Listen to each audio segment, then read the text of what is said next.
देखिए खतीजा, वैसे तो सेल्फ मेडिकेशन को हम सब मना करते हैं, सेल्फ डायग्नोसिस को भी मना जी। करते हैं, लेकिन कुछ ये अवेयरनेस है, जो सिम्टम्स आ रही हैं कि फीवर आ रहा है हाई ग्रेड, तो फ़ौरन एक तो आपको डॉक्टर से कंसल्ट करना है इस वक्त, क्योंकि ये वो वक्त है जिसमें हम अपने रिस्क नहीं ले सकते। उसमें जी। आपको डॉक्टर, अगर आपका फिजिशियन है, वो सिंपली आपका सीबीसी जो है कंप्लीट ब्लड पिक्चर कराता है, उसमें वो देख लेता है कि इन्फेक्शन है, प्लेटलेट्स काउंट जो है वो आगे पीछे तो नहीं हो रहा, तो इससे वो डॉक्टर जज कर लेता है कि खुदा ना खास्ता कि ये इसमें डेंगू की तरफ तो पेशेंट नहीं जा रहा। फिर उसके बाद अगर उसे कोई शक होता है तो फिर वो आपको डेंगू का, मलेरिया का डिफरेंट टेस्ट जो है जी। वो करवाते हैं। और अर्ली स्टेज में जब आपको फीवर होता है 4 से 5 दिन, तब तो आपको NS1 और फिर उसके बाद जो है ये एंटीजन टेस्ट PCR ज़्यादा इफेक्टिव होते हैं। जी। जब 4 से 5 दिन बुखार आपका सबसाइड होता है तो फिर जो है वो एंटीबॉडीज टेस्ट जो है IgG और IgM जो है वो उसका हमें उससे अच्छा, पता उस चलता है। दौरानिए में अगर सिचुएशन कंट्रोल नहीं होती, अर्ली स्टेजेस के बारे में तो आपने बता दिया डॉक्टर शबाना, लेकिन जब आपके प्लेटलेट्स जो हैं वो नीचे की तरफ जा रहे हैं तो ज़ाहिर है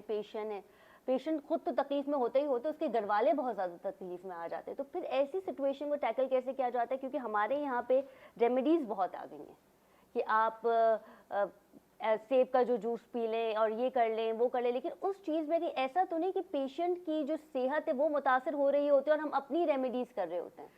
देखिए, ऐसा नहीं है, कुछ चीज़ें ऐसी हैं जैसे विटामिन सी की ज़रूरत होती है, विटामिन सी आपको अनार में भी मिलता है, ये चीज़ें करें आप रेमेडीज़, लेकिन उसके साथ साथ आपकी डॉक्टर की इंस्ट्रक्शन बहुत ज़्यादा इंपॉर्टेंट है। अच्छा, एक और चीज़ मैं आपको बताऊं, जैसे हॉस्पिटल्स की बात करते हैं हम कि हॉस्पिटल जो भर गए हैं, या इतना, क्योंकि लोग इतने पैनिक हो जाते हैं, अगर उनका डेंगू का टेस्ट पॉजिटिव आता है तो लोग घबरा के हॉस्पिटल्स की तरफ भागते हैं। अब डॉक्टर्स ये कहते हैं कि अगर जिन पेशेंट्स को आप इसको घर में इसको मैनेज कर सकते हैं, जो अर्ली स्टेज है, फेब्राइल स्टेज कोई ट्रीटमेंट नहीं है, सिम्प्टोमेटिक ट्रीटमेंट होता है, उसका प्लेटलेट्स काउंट जो है वो उन्होंने, अगर आपका 70,000 से कम पे जा रहा है तो फिर डॉक्टर खुद जो है वो परेशान होता है, वो फिर आपको हॉस्पिटलाइज करता है, या कुछ और साइन सिम्टम्स होती हैं जिसकी वजह से डॉक्टर खुद कहेगा कि पेशेंट को इमरजेंसी सिचुएशन है।